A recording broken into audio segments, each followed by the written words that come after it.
வெள்ளிக்கிழமை தொழிகை என்னன்னு பார்க்கலாம்.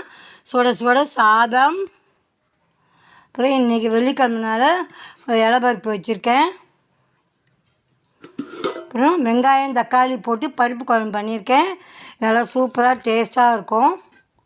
நல்லா வாசனையாக கமகமன்னு இருக்கும். அது இட்லி தோசை கூட இந்த குழம்பு தொட்டுக்கலாம். இந்த குழம்பு சாதம் தொட்டு சாப்பிட்றதுக்கு நான் முறுக்கு வத்தல் பொரிச்சு வச்சுருக்கேன். தயிர், நல்லா கெட்டி தயிர் நான் கொஞ்சமாக ஜலம் விட்டுருக்கேன். அப்போ தான் நல்லாயிருக்கும். இன்றைக்கி ஆடி வெள்ளிக்கிழமை 2வது வாரம்னால நான் கோதுமை ரவை பாயசம் பண்ணியிருக்கேன்.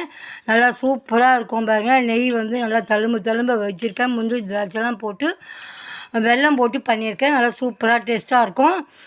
இது ஷார்ட் வீடியோவில் போட்டிருக்கேன், நீங்கள் செக் பண்ணிக்கோங்க. இதான் இன்றைக்கி எங்கள் வெள்ளிக்கிழமை சிம்பிளான லஞ்சு.